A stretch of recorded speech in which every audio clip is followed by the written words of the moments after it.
खुलुमबाय स्टुडियोआव आं उदांस्रि मुसाहारि प्रमद बर' दैदेननाय बिटिआर सरखारनि गुबुन मोनसे बाखनायजाथाव हाबा फिन आरोबाव हा गैजायै नखरफोरनो हानि फोरमानलाइ राननानै होदों बिटिआर सरखारा।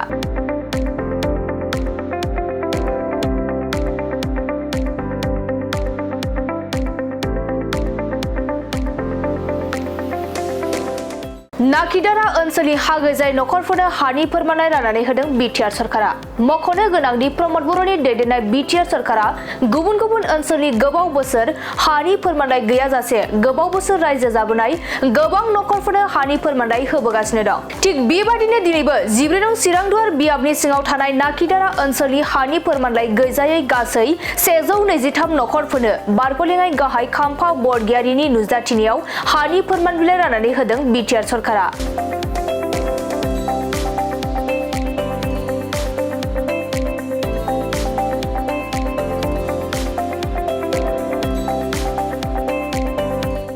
हानि फोरमानलाइ राननानै होनायनि उनाव बिथां खाम्फा बरगयारिया खौरांगिरिनि गेजेरजों बिपिएफ सरखारनि समाव आंनो फरेस्ट बिफानखौ सालायदोंमोन, नाथाय माखासे टेकनिकेल जेंना जानायनि थाखाय नाकिदारा ओनसोलाव हानि फोरमानलाइखौ होनो हायाखैमोन। नाथाय दिनै इउपिपिएल सरखाराव फिन आंनि आखाइजोंनो बे ओनसोलनि सुबुंफोरनो हानि फोरमानलाइखौ होनो मोननानै गोजोननाय मोनदों होनना फोरमायदों बिथां खाम्फा बरगयारिया।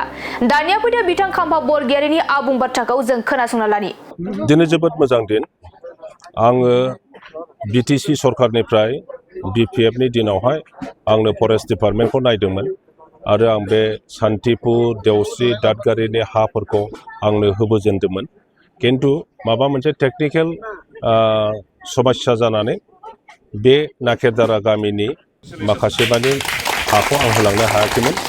दा इउपिपिएल सरकार फैनानै जाहा रन्जित बसुमतारीनि एम बिथांनि दैदेननायाव बे गामिनि 123 नखरनि हा होनायनि खामानिखौ दिनै मावफुंनो हाबाय आरो बे लेखाखौनो आङो नाकेदारा गामियाव फैनानै दिनै रानफैनो मोननानै आं जोबोद मोजां मोनदों जे आगोलाव आंनि दिनाव आं राननानै होबोनो मोनाखै, दिनै इउपिपिएलनि दिनाव आंनि आखाइजोंनो आरोबाव आं राननानै होफैनो मोनफिनबाय।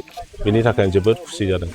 आं आसा खालामो बयबो आदिबासि मानसिफोर बा बे ओनसोलनि मानसिफ्रा बयबो हाखौ जायफ्रा मोनाखै बिसोरबो मोनगोन, जायफ्रा मोनबाय बयबो खुसि जानानै दं। दा नोंथाङा बेफोरबायदि फोसावनायखौ गोबां जायगायाव खालामबाय। दा इउपिपिएलनि दासिम थासारिया इउपिपिएलनि स्थितियाथ' बिराद मोजां। रायजो राजाफ्रा बयबो इउपिपिएलजोंनो दङ।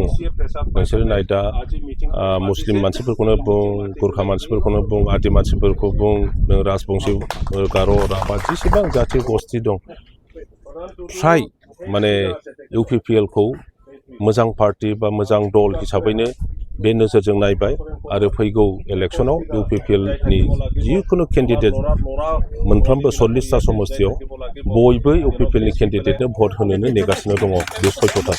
आरो सरकारा रावबो दानो हाया। खोथायाव जेसेबांखि गिदिर गिदिर बुङा मानो माखासे दलनि दैदेनगिरिफ्रा सरकारा इउपिपिएलआनो दागोन आरो प्रमद बर'आनो चिफ जाफिनगोन, बियो 100आव 100% सैथो।